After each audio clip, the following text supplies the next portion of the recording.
G'day, it's Connor from Bugs here, and I'm chatting to Milky today. Firstly, you guys are currently on tour, which is super exciting. Such a massive run of shows as well, which is great, after like little to no live music over the past 2 years. Just like, how stoked are you guys to be back performing? You can probably see as soon as you started asking me that question, my face just lit up. Yeah. Honestly, so chuffed. Yeah, it's really nice. Like, obviously, it's just like a massive like release of pressure that's been building for 2 years, not just for us, but for like everyone that's at the shows and all the staff working and all the crew involved. Like, it's just like this huge pent up like yeah, well, I don't know what the word I'm looking for is, so my brain's not working very good today. But just, yeah, this pent up demand of like anxiety and like excitement, and like we haven't really gotten to play shows since we've kind of done like a version and like had a pretty massive growth, so there's heaps of people that are seeing us for the first time. So yeah, it's really cool meeting new people, putting smiles on friends' faces that we haven't seen in years, and just getting to catch up. It's unreal. Yeah, that's so much fun. And so, like, what is in store for an audience member who is attending a bug show? Heaps of fun, and probably sore cheekbones the next day from smiling so much. And Love you that. don't even have to take like speedy caps or anything to get that effect at our show. You can just be sober and have a really great time. Like, the energy in the room is pretty infectious. Terrible word to use given the circumstances of the last few years. Perfect.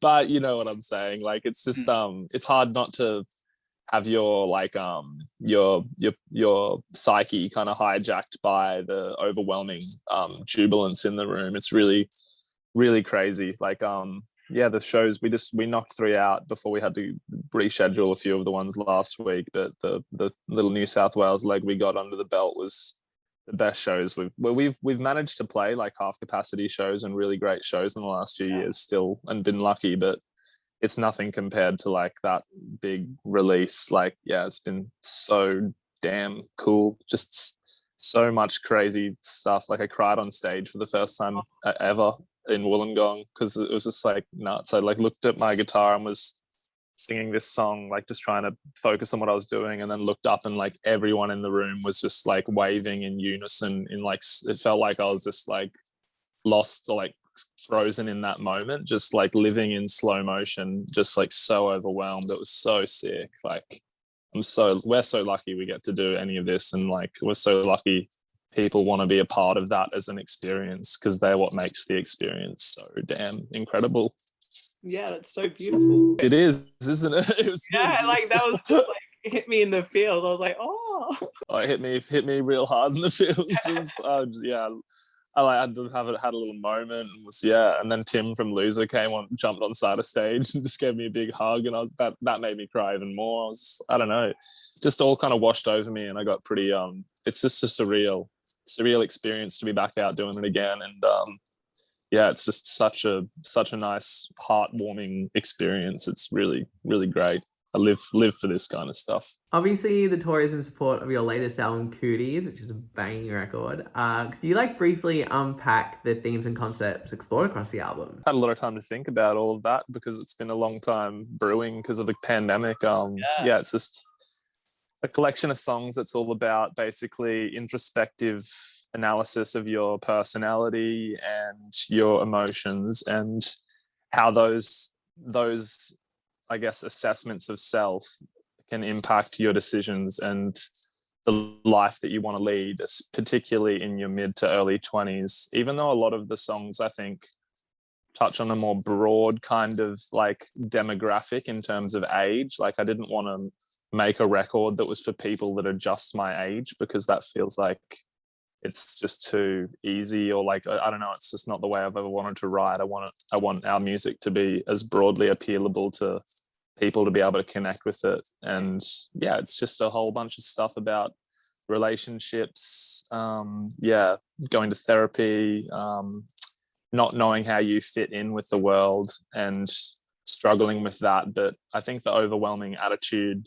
and emotion of the album is pretty positive, and it's almost like a cathartic release, having that conversation about things that you're struggling with, because that kind of, when you put it in a light where it's not so serious and not so heavy, and you're trying to just basically work through it, I think that's pretty important, because everyone goes through all of those things that I've been speaking about. It's just, we try to wrap it in a more positive, like, I guess, major chord kind of like thing, and like we try to put a smile on people's face while they're dealing with these issues and facing their demons, because it helps to kind of have a good attitude with that kind of stuff, because that's, you know, there's so much stuff that life can throw at you. It's one of the only things that you can control, and sometimes you can't really control it, but one of the only things you can control is your attitude. So I think it's all just, the album's definitely about having a positive attitude and being resilient in the face of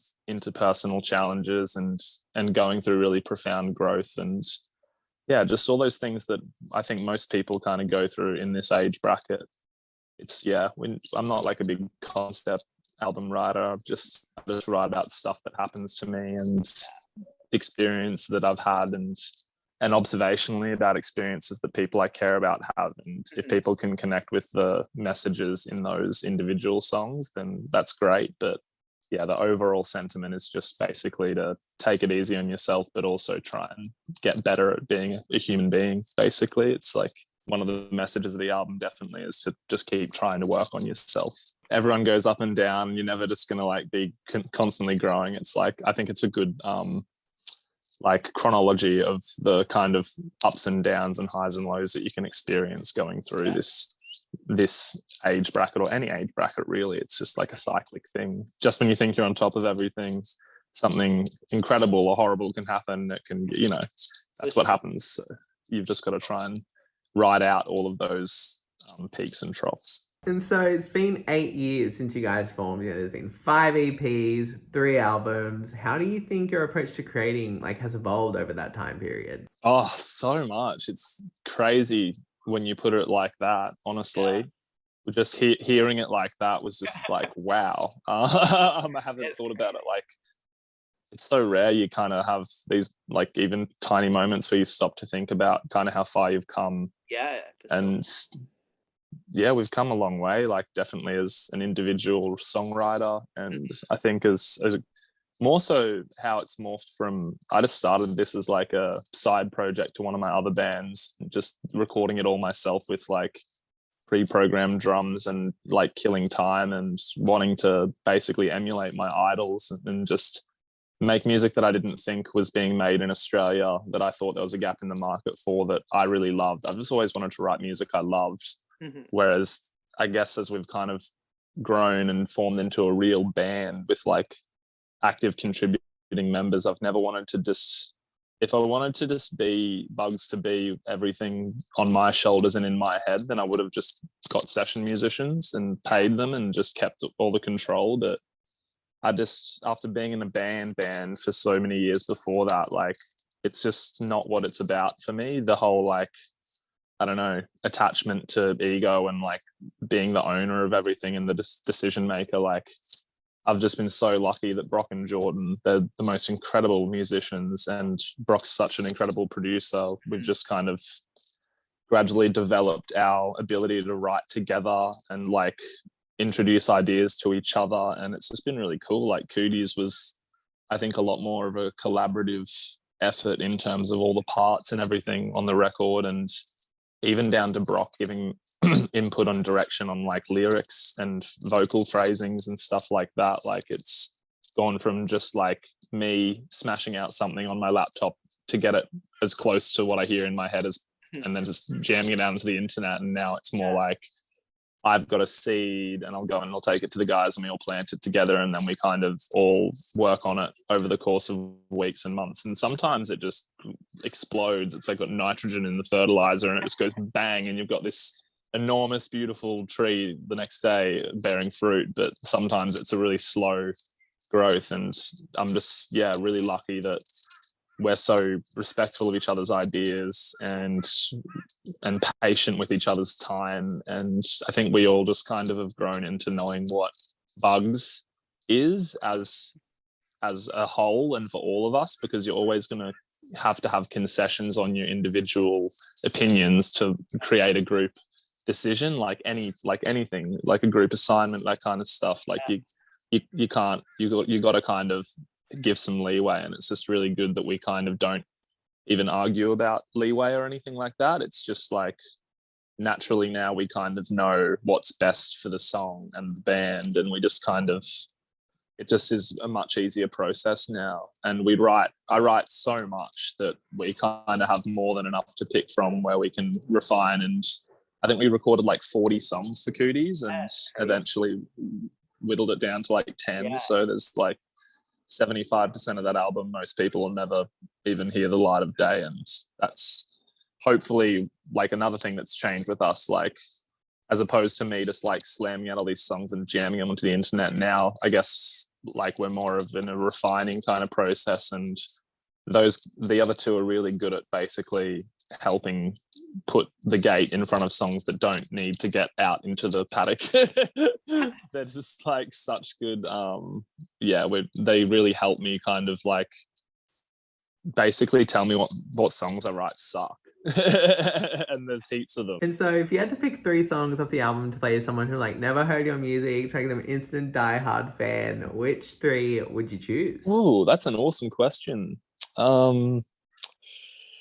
Sheesh. I would probably pick Alone Again as the first one, because I feel like the sentiment and the message is the most relatable, with the chorus, the like repeat of I'm alone again on my phone, pretend 7-day weekend, I'm my own best friend. It's kind of like playing into the trope of the fear of missing out that you get from being on social media, which is super ironic because it's meant to connect us, but a lot of the time it actually isolates us. So I think something like that would be a good starting point to, I guess, like connect with most people. And I think that song's just a lot of fun. It kind of just cruises along, and it's never too abrasive, and it's not too, I don't know, sometimes I think some of our songs are like too punky or like too polished, that like either side of our fan base wants one or the other, so you're always going to kind of annoy one half. But I feel like that's almost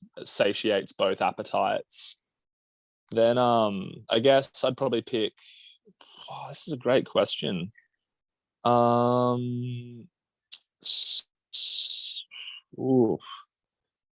Youth Feeling, because I feel like it's just a bunch of fun. It barrels along. It celebrates a lot of the stuff about our band that's kind of gotten us well known, and it's a song that puts a smile on people's face, and it's pretty simple and understated. And I think that's a great representation of where we've come from.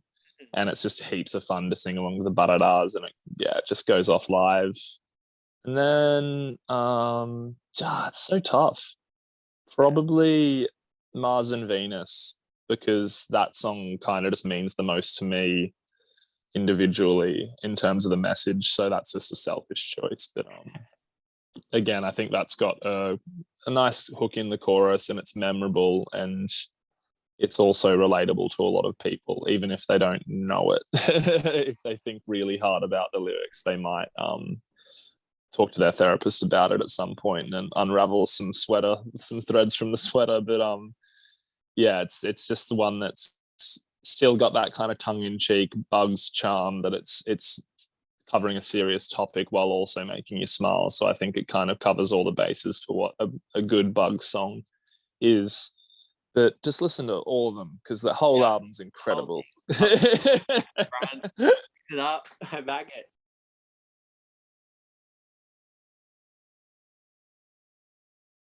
Ooh, probably Waves, Cloud Nothings, Best Coast, and Soccer Mummy and Spice Girls.